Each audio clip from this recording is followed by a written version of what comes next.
Welcome to மிச்சிசை. இனி நம்ம வீடியோவில் எதை பற்றி பார்க்க போகிறோன்னா லக்கி பாஸ்கர் படத்தை பற்றி பார்க்க போகிறோம். லக்கி பாஸ்கர். ஸோ இந்த படம் பார்த்தீங்கன்னா தாறுமாறாக இருக்குது. ஸோ இப்போ தான் இந்த படம் பார்த்தேன். பார்த்ததுலேருந்து பார்த்தீங்கன்னா பயங்கர விறுவிறுப்பாக வந்து போச்சு. ஸோ சும்மா ஒரு அரை மணி நேரம் எப்படி இருக்குது அப்படின்னு பார்க்குறதுக்காக படம் பார்த்தேன். அந்த அரை மணி நேரம் பார்த்தீங்கன்னா படம் ஃபுல்லாகவே நம்மளை பார்க்க வச்சிருச்சு. ஸோ அந்தளவு பார்த்தீங்கன்னா விறுவிறுப்பாக வந்து படம் எடுத்திருக்காங்க. ஸோ பயங்கரமான ஒரு படம் சொல்லி நம்ம இந்த படத்தை வந்து சொல்லலாம். மஸ்ட் வாட்சபிள் ஒரு ஃபிலிம். ஸோ இந்த படத்தோட கதை என்ன அப்படிங்கிறத நம்ம பார்ப்போம். கதையை பற்றி பார்க்குறதுக்கு முன்னாடி பணம் தான் இந்த உலகத்தில் ரொம்ப முக்கியம் அப்படின்னு நம்ம சொல்லலாம். பொருளிலாருக்கு இவ்வுலகம் இல்லை அப்படின்னு சொல்லி திருக்குறள் வந்து சொல்லியிருக்காங்க. அந்த மாதிரி வந்து பணம் இல்லாதவனுக்கு இந்த உலகம் கிடையாது.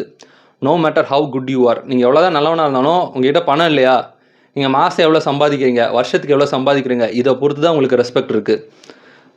மற்றவங்க நம்மளை ரெஸ்பெக்ட் பண்ணணுன்னா பணம் நம்ம உடம்புல இருந்தால் தான் மற்றவங்க நம்மளை ரெஸ்பெக்ட் பண்ணுவாங்க. ஒரு ஃபங்க்ஷனுக்கு போகிறோம், ஒரு கடையில் போய் பர்ச்சேஸ் பண்ண போகிறோம் அப்படின்னா, ஒரு சாதாரணமாக அழுக்கு சட்டை அழுக்கு பேண்ட்டை போட்டு நீங்கள் ரொம்ப நல்லவனாக போனீங்கன்னா உங்களை யாரும் மதிப்பாங்களா? கண்டுக்கூட மாட்டானுங்க. ஆனால் அதுவே உங்கள் கேரக்டர் என்ன வேணாலும் இருக்கட்டும், பயங்கரமான ஒரு ஒரு ஒரு சூட்டு, ஒரு கோட் சூட்லாம் போட்டு, ஒரு என்ன சொல்கிறது, பயங்கரமான காஸ்ட்லியான வாட்ச்சு, ஒரு நல்ல கோல்டு நெக்லஸ்ஸு அது இதுன்னு போட்டு நீங்கள் ஒரு கடைக்கு போனீங்க பாருங்கன்னா ஆட்டோமேட்டிக்காக உங்களுக்கு ரெஸ்பெக்ட் வந்து தேடி வரும். ஸோ பணம் வந்து எவ்வளோ பெரிய விஷயம். பணம் தான் பவர் அப்படின்னு நம்ம சொல்லலாம். அந்த பணத்தால் கஷ்டப்படக்கூடிய, பணம் இல்லாமல் கஷ்டப்படக்கூடிய ஒரு லோவர் மிடில் கிளாஸாக இருக்கக்கூடிய ஒரு ஆள் அதிக அளவில் பணம் கிடச்சதுக்கப்புறம் எப்படி மாறுறான் அப்படிங்கிறத இந்த படத்தில் வந்து ரொம்ப அழகாக வந்து காமிச்சிருக்காங்க. ஸோ படத்தோட கதை என்னங்கிறத பார்ப்போம். படத்தோட கதை என்னென்னா, பாஸ்கர் அப்படிங்கிற ஒருத்தர் இருக்கார். இவர் சாதாரண ஒரு பேங்க் எம்ப்ளாயி. இந்த படம் நடக்கக்கூடிய காலகட்டம் வந்து ஒரு 1992, 1989லேருந்து 1992 இந்த காலகட்டத்தில் நடக்கக்கூடிய கதை தான் இந்த கதை. படத்தோட ஸ்டார்டிங்லேயே பார்த்தீங்கன்னா நம்ம ஹீரோ வந்து சிபிஐ என்கொயரின்னு சொல்லி கூட்டிகிட்டு போகிறாங்க. கூட்டிகிட்டு போகும்போது அவரோட அக்கௌண்ட்டில் பார்த்தீங்கன்னா 100 கோடி ரூபாய் இருக்குது. அதை பார்த்து சிபிஐக்கு பார்த்தீங்கன்னா பயங்கர ஷாக் ஆகுது. அப்போ அவரோட கதையை வந்து படிப்படியாக வந்து ரிவீல் பண்ணுறாரு. 1989 வந்து இவர் அரெஸ்ட் பண்ணுறது வந்து 1992 அரெஸ்ட் பண்ணுறாங்க. ஸோ அவரோட ஃப்ளாஷ்பேக்கில் பார்த்தீங்கன்னா 1989 காமிக்கிறாங்க. இவர் மும்பையில் உள்ள ஒரு பேங்க்கில் ஒரு சாதாரண ஒரு கேஷியராக இருக்கார். ஸோ கேஷியர் வேலை பார்த்துட்டு இருக்காரு. இவருக்கு பார்த்தீங்கன்னா மாதத்துக்கு 6000 சம்பளம். 6000 சம்பளம் இருந்தாலும் இவருக்கு வந்து இவர் ஃபேமிலி ஃபுல் ரெஸ்பான்சிபிலிட்டி இவர்கிட்ட இருக்குது. கிட்டத்தட்ட பார்த்தீங்கன்னா ஒரு லோவர் மிடில் கிளாஸ் ஒரு பையன் தான். இவர் தான் ஹீரோ தான் பார்த்தீங்கன்னா தம்பியும் படிக்க வைக்கிறாரு, தங்கச்சியும் படிக்க வைக்கிறாங்க. அதே மாதிரி இவங்க அப்பாவும் பார்த்தீங்கன்னா ஒரு நோயாளியான ஒரு அப்பா. இதுக்கடையில் பார்த்தீங்கன்னா இவங்கள லவ் பண்ணி ஒரு பொண்ணு வந்து கல்யாணம் பண்ணியிருப்பாங்க. ஸோ அவங்களுக்கு ஒரு குழந்தை இருக்கும். ஸோ எல்லாரோட மொத்த ஒரு குடும்ப செலவு எல்லாமே பார்த்தீங்கன்னா இவர் சம்பாதிக்கக்கூடிய அந்த 6000 சம்பளத்தை வந்து ஓட்டி ஆகணும். அதனால் வந்து இவருக்கு ரொம்பவே ஃபினான்ஷியல் நெருக்கடி இருக்குது. இவர் என்ன தான் வந்து பயங்கரமாக சின்சியராக ஹார்ட் ஒர்க்காக டேலண்டடாக ஒர்க் பண்ணாலும் இவருக்கான ரெகக்னேஷன் இவருக்கு கிடைக்கவே இல்லை. இவர் கடைசி வரைக்கும் ஒரு கேஷியராக மட்டும்தான் வச்சுருக்காங்க. இவருக்கான ரெகக்னேஷன், ஒரு அங்கீகாரம் எதுவுமே இவருக்கு கிடைக்கவே இல்லை. இவரும் வந்து எப்படியோ கஷ்டப்பட்டு ஃபேமிலி ஓட்டுறதுக்கு ரொம்பவே ட்ரை பண்ணிட்டு இருக்காரு. ரொம்பவே நேர்மையான வழியில் வந்து ஒர்க் பண்ணுறாரு. பயங்கர சின்சியராலாம் ஒர்க் பண்ணுறாரு. ஆனாலும் எந்த மரியாதையும் இல்லை. இவர் பார்த்தீங்கன்னா பணம் இல்லாத என்ன பண்ணுவான், ஸோ ஊர் பூரா கடன் வாங்கி வச்சுருக்கான். இவங்க போகக்கூடிய ஏரியாவில் எல்லா இடங்களையும் பார்த்தீங்கன்னா கடன் வாங்கி வச்சுருக்கான். அதனால் இவருக்கு வந்து எங்கேயுமே மரியாதை இல்லை. கடன் கொடுத்த வந்து இவர் வச்சு ஒரு சின்ன ஸ்கூட்டர் வச்சுருப்பாரு. அந்த ஸ்கூட்டர் கூட எடுத்துகிட்டு போயிடுறான். ஸோ அதனால் பணத்தால் ரொம்பவே கஷ்டப்படக்கூடிய ஒரு ஆளாக, ஒரு லோவர் மிடில் கிளாஸ் ஒரு பையனாக வந்து ஹீரோ வந்து காமிக்கிறாங்க. அதுக்கப்புறம் வந்து வேலை செய்கிற இடத்துலையும் பார்த்திங்கன்னா இவருக்கு ப்ரொமோஷன் இல்லாமல் ஆயிடுது. ப்ரொமோஷன் இல்லாமல் இவர் வந்து கொஞ்சம் அவமானப்படுத்திடுறாங்க.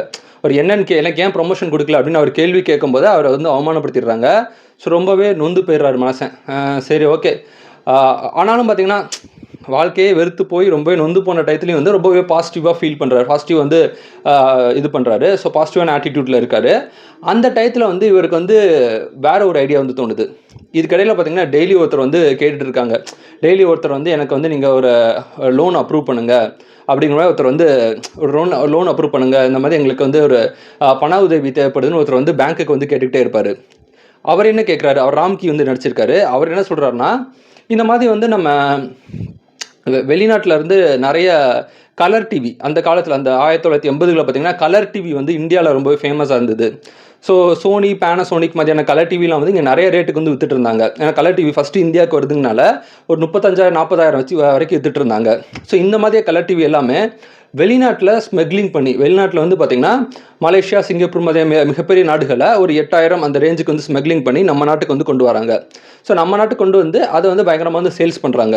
ஸோ அந்த டேக்ஸ் எல்லாம் வந்து அதுக்கு அங்கேருந்து இங்கே கொண்டு வரதுக்கு நிறைய டேக்ஸ்லாம் இருக்கு இல்லையா? ஸோ அந்த டேக்ஸுக்கு பதில் என்ன பண்ணுறாங்கன்னா, ஸ்பேர் பார்ட்ஸுக்கு நம்ம நாட்டில் வந்து 0% டேக்ஸ் இருக்குது. அதனால் அதெல்லாம் ஸ்பேர் பார்ட்ஸ் அப்படிங்கிற பேரில் இறக்குமதி பண்ணுறாங்க. ஆனால் அது எல்லாமே உள்ளே இருக்கிறது கலர் டிவி. ஸோ அது எல்லாத்தையும் இறக்குமதி பண்ணி அது எல்லாத்தையும் வந்து சேல்ஸ் பண்ணுறாங்க. ஸோ இந்த பிஸ்னஸ் அவர் பண்ணுறாரு. இதுக்காக அவருக்கு 2 லட்சம் வந்து ஒரு தேவைப்படுது, ராம்கிக்கு வந்து தேவைப்படுது. இவர் கேஷியராக இருக்கிறதுனால இவர் தானே பணத்தை எல்லாத்தையும் அரேஞ்ச் பண்ணுறாரு. ஸோ ஒரு நாள் நைட்டுக்குள்ளார அந்த பணத்தை எடுத்துகிட்டு போய் அந்த கலர் டிவி, ஸோ அந்த கலர் டிவி எல்லாத்தையும் வந்து வாங்கி அதை சேல்ஸ் பண்ணி அதில் வரக்கூடிய ப்ராஃபிட்டில் இவங்க வந்து ஷேர் எடுத்துக்கிறாங்க. திரும்பி மறுநாள் திங்கக்கிழமை காலையில் திரும்பி எல்லாருக்கும் முன்னாடியே போய் பார்த்திங்கன்னா அந்த பணத்தை வந்து அவர் வச்சிருவார். இந்த மாதிரி ஒரு பழக்கத்தை தான் வந்து ஃபஸ்ட்டு அவர் வந்து தப்பு பண்ண ஆரம்பிக்கிறாரு. ஹீரோ வந்து தப்பு பண்ண ஆரம்பிக்கிறார். வேறு வழி இல்லை, குடும்ப சூழலால். கொஞ்சம் கொஞ்சமாக காசு கிடைக்குது. காசு கிடைக்க பார்த்திங்கன்னா காசு மேலே வந்து ஆசை அதிகமாகிடுது அவருக்கு. அதுக்கப்புறம் பார்த்திங்கன்னா ஒரு பெரிய 3 காரை வந்து ஸ்மக்லிங்கில் இறக்குறாங்க. அது பார்த்திங்கன்னா கிட்டத்தட்ட பேங்க்கில் இருந்து யாருக்குமே தெரியாமல் 10 லட்ச ரூபா எடுத்துகிட்டு போய் அந்த 3 காரை வாங்கி அந்த 3 காரை சேல்ஸ் பண்ணி அதுலேருந்து இவங்க ஒரு பெரிய ப்ராஃபிட் எடுத்துக்கிட்டு யாருக்கும் தெரியாமல் திருப்பி பேங்க்லேயே வைக்கிறாங்க. ஸோ இதுக்கடையில் பார்த்திங்கன்னா இதுக்கடையில் வந்து இவங்க பேங்க்லேயே 2 பேர் வந்து லோன் கொடுக்கறதுக்கு, வெளியாளுங்களுக்கு லோன் கொடுக்கறது பார்த்திங்கன்னா 10% டேக்ஸ் வாங்கியிருக்காங்க, 10% ஊழல் பண்ணியிருக்காங்கன்னு சொல்லி 2 பேரை வந்து அரெஸ்ட் பண்ணிடுறாங்க. ஸோ அதுக்கப்புறம் இவர் வந்து அவங்க அரெஸ்ட் பண்ணதுக்கப்புறம் அந்த போஸ்டிங் வந்து ஃப்ரீ ஆனதுனால இவருக்கு ஒரு கேஷியராக இருக்கக்கூடியவர் வந்து ஒரு ஏஜிஎம், ஒரு அசிஸ்டன்ட் ஜெனரல் மேனேஜராக மாறிடுறாரு. இதுக்கப்புறம் நம்ம நேர்மையாக இருப்போம் அப்படின்னு ஒரு ஹீரோ வந்து நினைக்கிறாரு. இதே டைத்தில் பார்த்தீங்கன்னா இவருக்கு ஒரு ஃப்ரெண்டு இருப்பாங்க. இவருக்கு அந்த பேங்க்லேயே கேஷியராக ஒர்க் பண்ணுவார். இதிலே பியூனாக ஒருத்தர் இருப்பார், ஒரு ஃப்ரெண்டு இருப்பார், ஸ்கூல் ஃப்ரெண்டு இருப்பார். அவர் தான் ஒரு க்ளோஸ் ஃப்ரெண்டு. அவர் பார்த்திங்கன்னா இந்த ஸ்மக்லிங் பிஸ்னஸ் அவருக்கு ரொம்பவே பிடிச்சி போய் அவர் வந்து நான் அந்த வேலையை ரிசைன் பண்ணிவிட்டு பியூன் வேலையை ரிசைன் பண்ணிவிட்டு ஃபுல்லாகவே ஸ்மக்லிங் பிஸ்னஸ்க்கு வந்து போயிடுவார். இவர் பேங்க்கில் ஏஜிஎமாக இருப்பார். இவர் தான் நேர்மையாக இதுக்கப்புறம் வேலை நம்ம செய்வோம். ஸோ ஒரு சாதாரண 6000 சம்பளத்தில் இருந்தவர் ஒரு 19,500 சம்பளம் கிடைக்கும் அந்த டயத்தில்.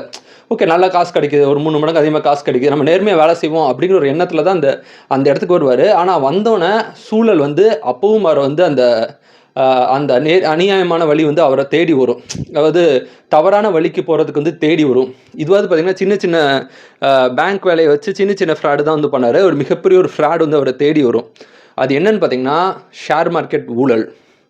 பொதுவாக வந்து ஹர்ஷத் மெஹ்தா அப்படின்னு உண்மையான ஒருத்தர் வந்து 1992 வந்து வாழ்ந்தார். அவர் வந்து மிகப்பெரிய ஒரு ஸ்கேம் வந்து பண்ணார். ஒரு இந்தியன் எக்கனாமியே பார்த்திங்கன்னா திருப்பி போட்டுச்சு. அப்படிப்பட்ட ஒரு ஸ்கேம் வந்து பண்ணார். அவர் என்ன பண்ணாருன்னு பார்த்திங்கன்னா, ஒரு பேங்க்ல இருந்து பொதுவாக லோன் கொடுக்குறதுக்கு இல்லையா, ஸோ சாதாரண மனுஷங்க என்ன பண்ணுவாங்கன்னா பர்சனல் லோன் அப்ளை பண்ணுவாங்க.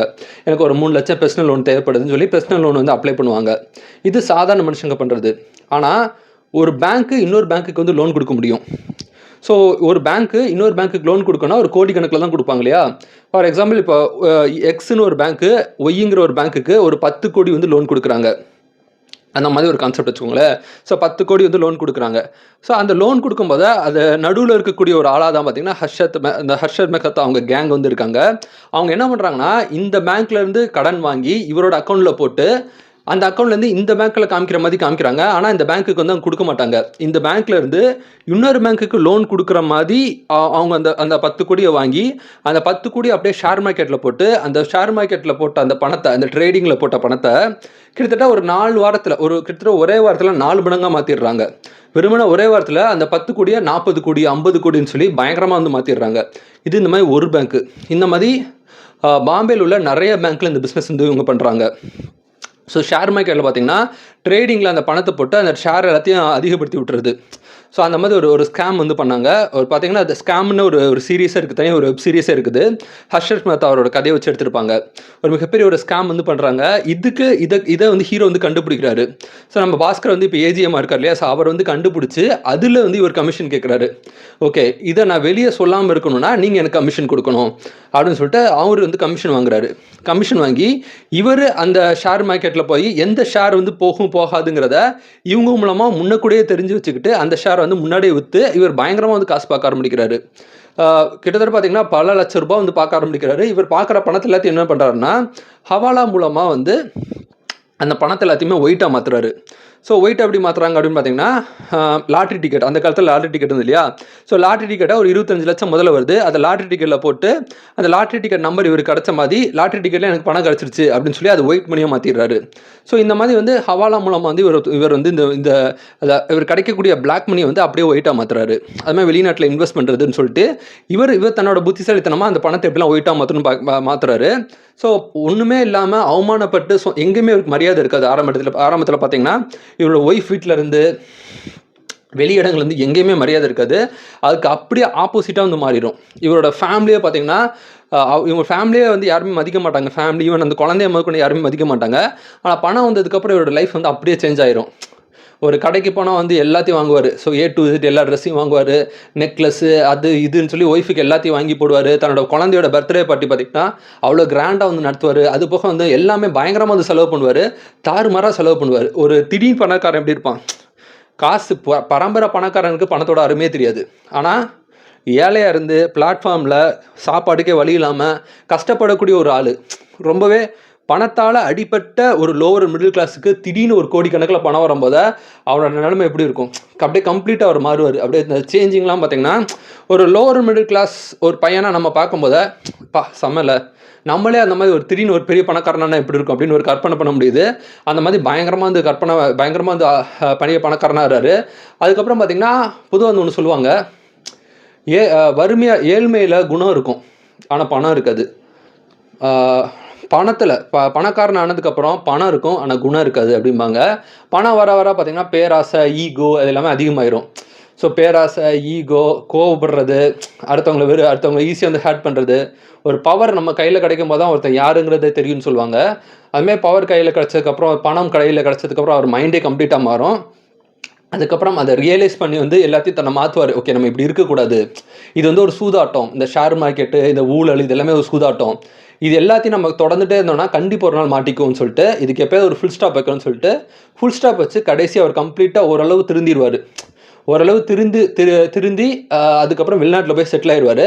அங்கேயும் போய் பணத்தை வச்சு தான் பிஸ்னஸ் பண்ணுவார். ஆனால் இருந்தாலும் முன்னாடிக்கு அந்த பணத்தை அந்த தலகணத்தால் பார்த்திங்கன்னா ஒரு ஸ்டைலில் ரொம்ப எக்ஸ்ட்ரீம் போயிருப்பார். அதனால் பெரிய அடிபட்டிருக்கும் அவருக்கு. ஸோ எல்லாருக்கிட்டையுமே வந்து ஒரு பெரிய என்ன சொல்கிறது, பணம் வந்ததுக்கப்புறம் எல்லாருமே அவருக்கு மரியாதை, புகழ் எல்லாமே அதிகப்படி ஆகும்போது அது வெறுத்து போயிடும் இல்லையா? அதுக்கப்புறம் வந்து அவருக்கு வந்து ஒரு அடி விழுந்ததுக்கப்புறம் இப்படி இருக்கக்கூடாது, கொஞ்சம் பேலன்ஸ்டாக மைண்டு வச்சுக்கணும்னு சொல்லிட்டு அதுக்கப்புறம் திரும்பி தன் ஒய்ஃப் கூட நல்லபடியாக பேசுகிறது, அப்பா கிட்ட சொல்கிறது அப்படின்னு சொல்லி எல்லாமே காமிப்பாங்க. அவங்க அப்பாவை பார்த்திங்கன்னா ஆரம்பத்தில் ஒரு டம்மி மாதிரியே காமிப்பாங்க. கிளைமேக்ஸில் வந்து அவங்க அப்பா வந்து பயங்கரமாக வந்து ஸ்கோர் பண்ணிட்டு போயிடுவார். ஸோ ஃபைனலாக பார்த்திங்கன்னா ஒரு ஃபாரினில் போய் ஒரு புத்திசாலித்தனமாக வந்து ஹீரோ வந்து செட்டில் ஆயிடுவார். ஸோ இதுதான் பார்த்திங்கன்னா இந்த படத்தோட கதை. ஸோ இன்னும் எலாபரேட்டாக உள்ளுக்குள்ளே போய் பார்த்திங்கன்னா நிறைய விஷயங்கள் வந்து சொல்லியிருக்காங்க. பிஆர் அப்படிங்கிறாங்க, இந்த ஷேர் மார்க்கெட்டில் உள்ள அந்த என்ன சொல்கிறது, அந்த பேங்க்கில் உள்ள பிஆர் ஸ்லிப் அப்படிங்கிறாங்க, பேங்க் ரெசிப்ட் அப்படிங்கிற ஒரு ஸ்லிப் வந்து இவர் வந்து சைன் பண்ணுவார்.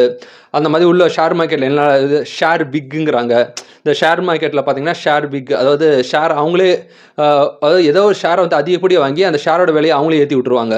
ஏற்றி விட்டு அது எப்போ ஏறுதோ அப்போ விற்று மிகப்பெரிய ப்ராஃபிட் வந்து பார்ப்பாங்க. இந்த மாதிரி இல்லீகல் ஆக்டிவிட்டிலாம் ஷேர் மார்க்கெட்டில் நடக்கக்கூடிய விஷயமாகட்டும், பேங்க் எம்ப்ளாயி ஷேர் மார்க்கெட்டை அந்த இன்வெஸ்ட் பண்ணக்கூடிய பணத்தில் பேங்க் எம்ப்ளாயீஸ்லாம் இருக்காங்க இல்லையா? ஸோ அது எஸ்பெஷலி ப்ரைவேட் பேங்க் எம்ப்ளாயீஸ்லாம் வந்து எவ்வளோ தூரம் வந்து கமிஷன் வாங்கிட்டு பணத்தை வந்து கொடுக்குறாங்க அப்படிங்கிற மாதிரி விஷயம் எல்லாமே பார்த்திங்கன்னா இந்த படங்கள் வந்து A to Z வந்து ரொம்ப நல்லா காமிச்சிருக்காங்க. ஸோ ரொம்பவே ஒரு டீட்டெயிலிங்காக ஒரு கம்ப்ளீட் ஒரு பேக்கேஜான ஒரு படமாக இருந்தது. ஸோ இந்த படம் வந்து பார்த்திங்கன்னா ஃபுல்லாகவே அந்த 1992 அந்த காலகட்டம்னால அந்த பேங்க்கு, அந்த வீட்டில் உள்ள செட்டப் எல்லாமே பார்த்திங்கன்னா அந்த 90s காலகட்டத்தில் வந்து அப்படியே காமிச்சிருக்காங்க. ஸோ துல்கர் சல்மானோட ஆக்டிங் பார்த்திங்கன்னா ரொம்ப நல்லாவே இருந்தது. அந்த அழுகிற சீன் ஆகட்டும், அவர் கஷ்டப்படக்கூடிய அந்த சீன் ஆகட்டும், அதுமாதிரி அவர் பணம் வந்ததுக்கப்புறம் அவரோட கெத்தை காமிக்கிற சீன் ஆகட்டும், அது எல்லாமே பார்த்திங்கன்னா பயங்கரமாக இருந்துச்சுன்னு சொல்லலாம். ஸோ ஓவரால் இந்த படம் வந்து ஒரு கம்ப்ளீட் ஒரு பார்க்க வேண்டிய ஒரு தரமான ஒரு படம் அப்படின்னு நம்ம இந்த படத்தை வந்து சொல்லலாம். ஸோ இந்த படம் பார்க்கலான்னா கண்டிப்பாக பாருங்கள். நெட்ஃப்ளிக்ஸில் அவைலபிளாக இருக்குது. ஸோ படம் 2.5 மணி நேரத்துக்கு போகிறதே தெரியாது, பயங்கர விறுவிறுப்பாக போகும். ஸோ இந்த படம் வந்து உண்மையான கதையான்னு தெரில, அது நான் நெட்டில் சர்ச் பண்ணி பார்க்க உண்மையான கதை மாதிரி போடலை. பட் உண்மையான கதையை மையப்படுத்தி இவங்களாம் கொஞ்சம் கற்பனை கலந்து எடுத்திருக்காங்க. பட் ரொம்ப நல்லா இருந்தது. அந்த ஹீரோட புத்திசாலித்தனம் வந்து ரொம்பவே நல்லா இருந்ததுன்னு நம்ம சொல்லலாம். ஸோ இந்த படம் நெட்ஃப்ளிக்ஸில் அவைலபிளாக இருக்குது. ஸோ இந்த வீடியோ உங்களுக்கு பிடிச்சா லைக் பண்ணுங்கள், ஷேர் பண்ணுங்கள், முயற்சி செய்ய சப்ஸ்கிரைப் பண்ணுங்கள். தேங்க்யூ.